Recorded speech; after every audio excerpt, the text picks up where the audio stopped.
Amen. Amen. Et vous savez, ce qu'il y a de merveilleux dans le livre de Ruth, c'est cette perspective divine. C'est une histoire fantastique, incroyable, sur la perspective divine.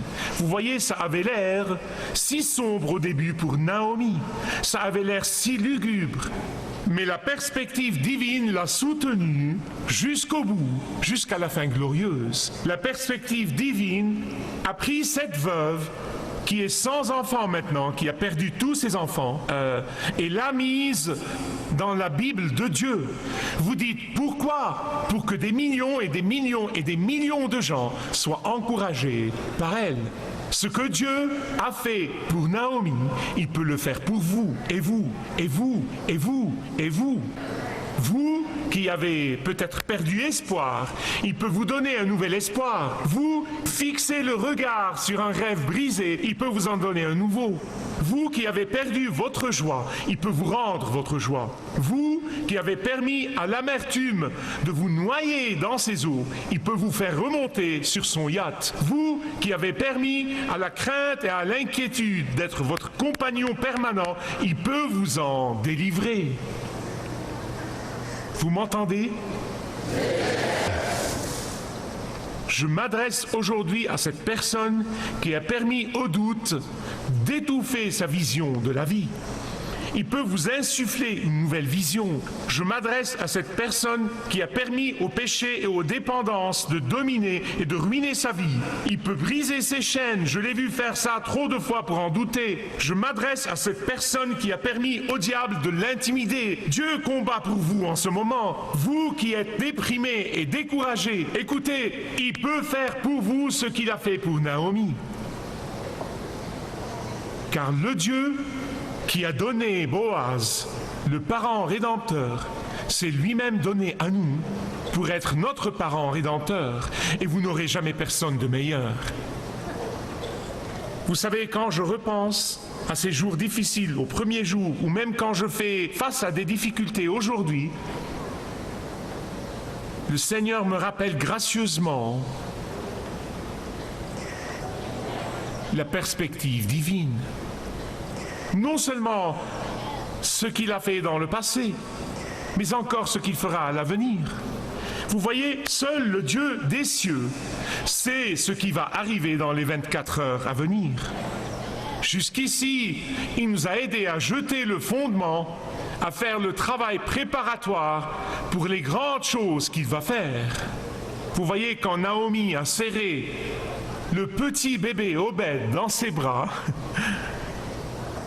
bien qu'elle se sentit bénie, elle était enchantée, elle était reconnaissante, elle bénissait Dieu pour avoir remplacé les années qu'ont dévoré les sauterelles. Mais elle n'avait pas la moindre idée de ce qui pourrait arriver, et pourrait encore arriver. Bien qu'elle se réjouit de ce que Dieu avait fait, elle ne pouvait même pas comprendre qu'elle tenait ou qu'elle serrait dans ses bras le grand-père du roi David, l'ancêtre humain du Seigneur Jésus-Christ, le Messie. J'y ai réfléchi longuement et je veux illustrer ce que j'essaye de vous dire. Il y avait dans les années 1800 un homme à Chicago. Non, il n'était ni pasteur ni évangéliste célèbre.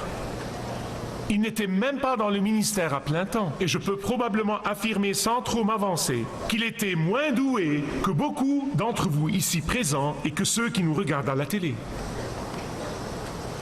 C'était un chrétien ordinaire. Mais il était obéissant. La plupart d'entre vous n'ont jamais entendu parler de lui. Peut-être certains, mais très peu, j'imagine. Il était prof d'une petite classe, d'une classe de garçons à l'école, du dimanche. Et un jour, Dieu l'a incité à prendre cet engagement. Je vais visiter chacun de ces garçons et je vais les défier seul à seul sur leur relation avec le Christ et leur engagement envers lui. Il a pris cet engagement et il est allé visiter chacun des garçons de sa classe. Un de ces adolescents était un employé de stock dans un magasin de chaussures à Chicago et il savait que le seul moyen de le voir était dans le magasin. Donc, Ce prof est venu et s'est tenu à la porte, et il a failli ne pas entrer. Mais le Saint-Esprit l'a persuadé et a eu raison de son hésitation, et il est entré et a demandé à voir le jeune garçon, et il l'a trouvé travaillant à l'arrière du magasin. Après une conversation avec ce jeune garçon, ce dernier a prié avec son prof et a reçu le Christ. Mais ce n'était pas tout. Ce jeune garçon a commencé à avoir une vision de la vie, une perspective divine de la vie. Et il s'est enflammé pour le Seigneur, un adolescent. Et il est allé voir son pasteur après sa conversion et il lui a dit « Je veux enseigner à l'école du dimanche ». Et le pasteur lui a dit « Non, c'est impossible ». Il est donc allé aux rues de Chicago. Il n'a pas été découragé, il n'a pas été dissuadé, il a persévéré, il n'a pas été dissuadé, il a persévéré, il a trouvé dans les rues de Chicago quelques garçons indisciplinés et il a commencé à leur témoigner, à les mener au Christ, un à un. Quand il est arrivé à 30 jeunes garçons, il est revenu au pasteur et il lui a dit « Puis-je maintenant enseigner à l'école du dimanche? C'est ma classe, je vais les amener. »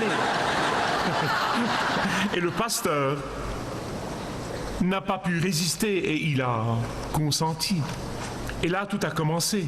Il a démarré un ministère qui a influé sur le monde et qui continue à influer sur le monde à ce jour. Ce jeune homme était D.L. Moody. Un des biographes de D.L. Moody a dit que D.L. Moody a dépeuplé l'enfer d'au moins 1 million d'âmes. Si c'était la fin de l'histoire, ça aurait été fantastique, incroyable. Mais ce n'est pas la fin de l'histoire. Moody a beaucoup voyagé, il est allé en Angleterre. Et parmi les églises d'Angleterre où il a prêché, était une église majestueuse dont le pasteur était F.B. Meyer. F.B. Meyer était diplômé d'Oxford et très différent du rude évangéliste américain. D.L. Moody et F.B. Meyer ne se sont pas bien entendus. Mais D.L. Moody a continué à prêcher, il a rendu témoignage à l'enseignant de l'école du dimanche qui est venu à son magasin pour partager le Christ avec lui et comment il a mené chacun de ses garçons au Christ. Une des femmes dans l'église de F.B. Meyer à Londres l'a entendu et elle a été défiée et elle est sortie et elle a commencé à visiter chacune des filles de sa classe à l'école du dimanche. Et elle est revenue à F.B. Meyer et elle lui a témoigné de la puissance de Dieu qui opère dans les témoignages de D.L. Moody et qui a mené toutes ses filles au Christ. Et F.B. Meyer a été convaincu et il s'est senti coupable et il est allé s'excuser auprès de D.L. Moody et depuis ce jour, ils sont devenus de grands amis. D.L. Moody a invité F.B. Meyer à venir aux États-Unis et pendant qu'il parlait à un grand groupe de jeunes hommes, il a dit « Je sens que quelqu'un ici dans cette réunion lutte avec une question. » Et il a continué et il a dit, puis-je vous demander ceci, si vous n'êtes pas prêt à faire tout ce que le Seigneur vous dit de faire, êtes-vous prêt à être prêt? Et le jeune homme qui était dans cette réunion était J. Wilbur Chapman. Et il luttait avec Dieu ce soir-là. Chapman s'est engagé envers Christ et il est devenu un grand évangéliste. Il a mené des dizaines de milliers de gens au Christ. L'un d'entre eux est un homme qui est venu travailler avec lui. En fait, il est devenu son compagnon de voyage. C'était un rude ancien joueur de baseball et un travailleur à YMCA. Donc quand Chapman a pris sa retraite, ce rude ancien joueur de baseball est monté en chair à sa place. Et comme l'histoire le raconte, à partir de ce jour-là, un nouveau chapitre s'est ouvert dans l'évangélisme en Amérique. Il s'appelait Billy Sunday. Et si c'était le reste de l'histoire, ça aurait été assez. Mais ce n'est pas tout. Billy Sunday a prêché en beaucoup d'endroits. Il est allé prêcher à Charlotte en Caroline du Nord. Et il y avait là un groupe de fermiers. Après les réunions de Sunday, ils ont commencé à se réunir régulièrement. Et ils ont commencé à crier au Seigneur. Fais quelque chose de grand pour Charlotte. Ensuite, ils ont dit non, prions Dieu, fais quelque chose de grand pour le monde, commençant par Charlotte. Et ils ont invité un évangéliste qui s'appelait Mordecai Ham à prêcher à Charlotte. Le premier soir, la réaction était déplorable, désastreuse. Elle était vraiment décevante. 3 ou 4 adolescents, encouragés par un des aînés, se sont avancés. En fait, ils étaient venus pour se moquer du pasteur. Mais ils ont répondu à l'invitation par après. Parmi ces jeunes garçons étaient Billy Graham, Grady Wilson et T.W. Wilson, qui sont tous les deux devenus les administrateurs de l'association évangéliste de Billy Graham, deux frères. Et la raison pour laquelle je vous raconte cette histoire, c'est que dans la perspective du ciel, ce n'est pas les Billy Graham de ce monde, ce n'est pas les Billy Sundays de ce monde, ce n'est pas les Mordecai Hams ou même les D.L. Moody's de ce monde qui recevront la plus grande récompense. La plus grande récompense ira à cet enseignant obéissant de l'école du dimanche qui s'appelait Edward Kimball. Pensez-y, si Edward Kimball n'était pas obéissant à cette perspective divine et n'était pas allé au magasin de chaussures, pensez-y. Et c'est pourquoi aujourd'hui je veux inviter quelqu'un. Vous dites, je n'ai pas cette perspective divine, Dieu peut vous la donner. Vous n'avez qu'à la demander. Dieu veut que vous l'ayez. Il désire que vous l'ayez. Le problème, c'est que vous n'attendez pas assez longtemps pour l'avoir.